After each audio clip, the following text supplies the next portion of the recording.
So the next topic of conversation I want to bring up is schools reopening. And Dan sort of touched on this. We had some news about it today from Governor Hogan.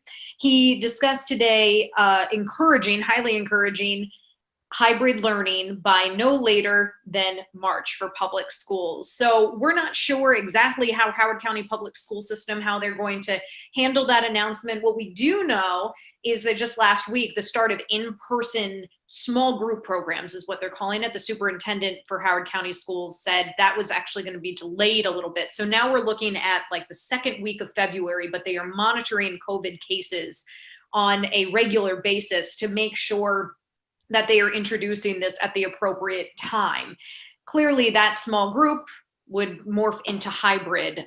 So that's kind of what they're looking at. But this is all from research. This is not me having an inside scoop or anything like that.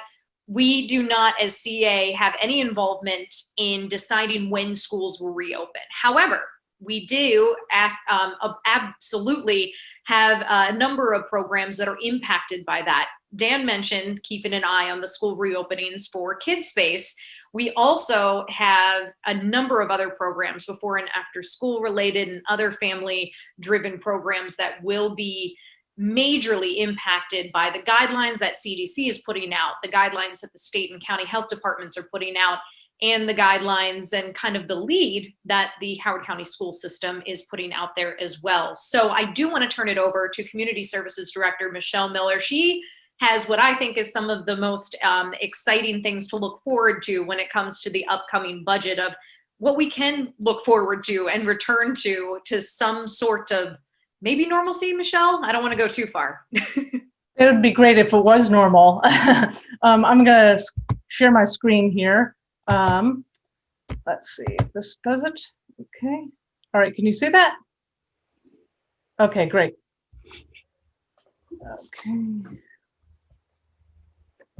Okay, let's move this over here, slide. Okay, that slide's not moving. Some of them have been a little stuck, Michelle. Yeah. So. Okay, move it down that way. Okay, there we go. Community services. All right. Thank you again for the opportunity to speak to you about community services. And CA remains committed to serving families and supporting our youth, cultivating opportunities in art, and celebrating culture and diversity in the Columbia community. And here's how we're going to go about doing that this year. So we are going to have, we're planning about we want you to know about the summer camp offerings. And while it's really tough to tell what the summer will look like with COVID restrictions, in the draft budget, we are proposing to offer 4 camps. And those camps will be run out of the teen center. One camp will be an art center camp. Another one will be a sports camp. And registration for those camps will begin in March, after the board approves the budget or our recommendations.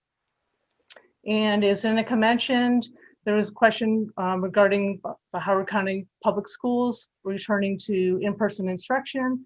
And FY22 draft budget does include for the return of the before and after school care program.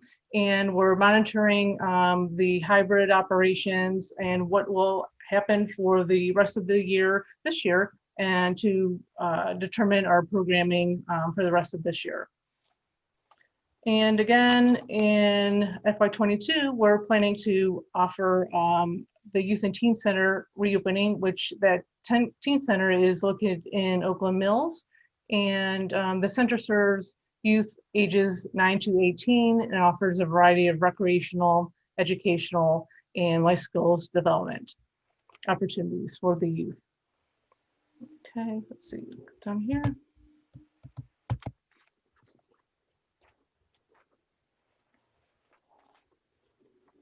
There was one person who had concerns over the funding of the International Exchange and Multicultural Program because it doesn't generate income. But honestly, that's not the goal of the program. And part of CA's mission is focused on diversity. And this program allows for our community to explore that. Again, we want to be prepared to resume in-person programming and the sister cities exchanges when we can. So that's why it's important to hire staff to begin planning for exchanges and to implement local multicultural events throughout Columbia and throughout the Howard County community.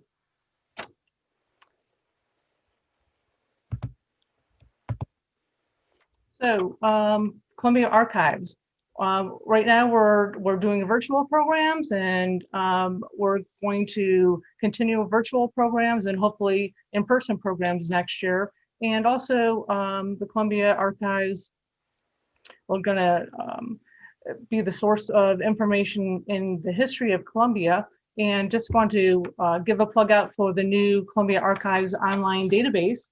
You can go to Columbia, Maryland archives.org, and at your fingertips you can find the history of Columbia that you were all searching for, and perhaps your street name. That's a very popular one. So okay, and also programming and investment in the arts will continue with classes at the Columbia Arts Center, which is located in Long Reach Village Center, and the popular Lakefront Festival at Town Center Lakefront Plaza, with 3 movies and performances beginning in late June, depending with the COVID restrictions that may be in place at the time, through Labor Day. So I hope you are going to come out and try some of these programs. And thank you for your time tonight. And again, everything is more explicitly, details are in the budget, and we'll look forward to your comments.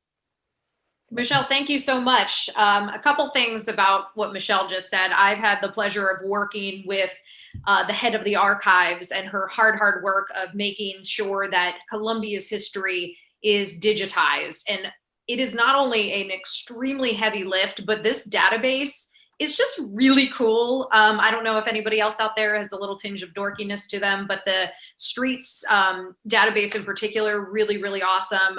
And it's at your fingertips. You can search for whatever you'd like. You know, your kids can do a project on local history even, and find some artifacts right there in that website. So I would highly recommend checking it out one time. Just kind of poke around a little bit, give yourself 30 minutes, maybe, you know, delay the Netflix next episode and do that instead. And the international multicultural programs, bringing back somebody to lead those programs, I just think is so meaningful for making sure that that remains a commitment of our organization. And again, coming back to this idea of just investing in quality of life, and that's quality of life for everybody. And so it's so important to make sure that we are all maintaining that awareness, that inclusivity, excuse me, and equity, those notions, and learning about each other's cultures. I just think that is so great. And did she mention the Lakefront Festival will maybe be back? Like, thoughts of summer, guys. It's almost here, I think.